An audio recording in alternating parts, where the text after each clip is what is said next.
ஈரோடுடைய சிறப்புகள் என்ன? ஈரோட்டின் சிறப்பு மஞ்சள் market, textile, dyeing factory, extra ஜவுளி மார்க்கெட், அப்புறம் எல்லா தொழிலுமே இருக்குது.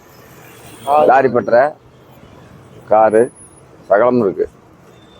அப்புறம் வேறு என்ன வேணுங்க தகவல்? எதுக்காக ஈரோடுன்னு பேர் வந்துச்சு? ஓடை இருக்கிறதுனால அதனால அந்த ஊருக்கு ஓடைன்னு தான் பேர். நாளடைவில் ஈரோடாக மாறிடுச்சு. அப்புறம் ஈரோட்டில் மகிமாலீஸ்வரர் கோயில் இருக்குது, பிரபலமான கோயில். பண்ணாரி அம்மன் இருக்குது, கொடுமுடி இருக்குது, கூடுதல் தான் அது. அப்புறம் பண்ணாரி அம்மன், பாரியூரம்மன். முக்கியமான சினிமா பிரபலங்கள் யாராவது இங்கே பிறந்திருக்காங்களா? இங்கே கேபி சுந்தராமல், கொடுமுடி, ஈரோடு மாவட்டத்துக்கு சேர்ந்தது. ஈரோடு மாவட்டத்தில் பிறந்த சினிமா பிரபலங்கள் பேர்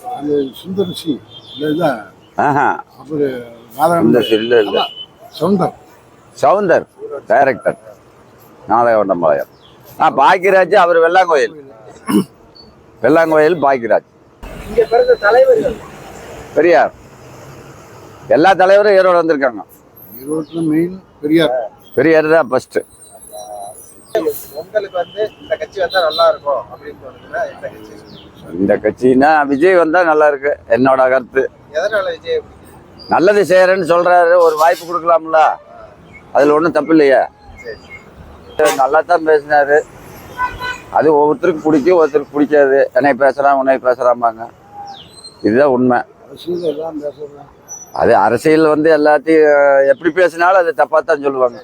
அண்ணே சொல்லுங்க, இந்த 2026ல யார் வந்தா நல்லா இருக்கும்னு நினைக்கிறீங்க? 2026ல விஜய் வந்தால் நல்லா இருக்கும். என்ன காரணத்துக்கு விஜய் வந்தா நல்லா இருக்கும்? என்னவோ மக்கள் இந்த ட்ரிப்பு ஓட்டை மாற்றி போடலாம் அப்படின்னு ஒரு எண்ணங்கள் வருது. இதுக்கு முன்னாடி யாருக்கு ஓட்டு? இதுக்கு முன்னே ஏடிஎம்கே. ஏடிஎம்கேலேருந்து திடீர்னு விஜய்க்கு மாற என்ன காரணம்? மாறன்னா ஏடிஎம்கே அம்மா இருக்கும்போது நல்லா ஆட்சி நல்லா நடத்திட்டு இருந்தாங்க. இந்த ட்ரிப்பு திமுக சரியில்லை. அதனால் இந்த ட்ரிப்பு விஜய்க்கு வாய்ப்பு கொடுக்குறோம். நாட்டுக்கு ஏதாவது மக்களுக்கு செய்கிறேன்.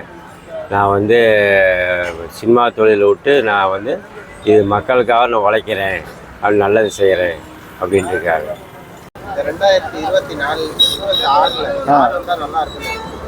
2026ல் நல்லா சிறப்பாக இருக்கிற ஆளை பார்த்து தான் செய்யணும். இப்போ நீங்கள் யாருக்கு ஓட்டு போடுவீங்க? இப்போ என்ன இதுக்கு மேலே பார்க்கலாம். 2026க்கு மேலே எப்படி முடிவு பண்ணலாம்? காசு கொடுக்காதே நல்லா வெற்றி கழகம் பயங்கரமாக ப்ரெஸ்ஸாக இருந்துச்சு கூட்டம். மித்த எல்லாத்துக்கும் பணம் கொடுத்தா ஓரளவுக்கு இருக்கும்.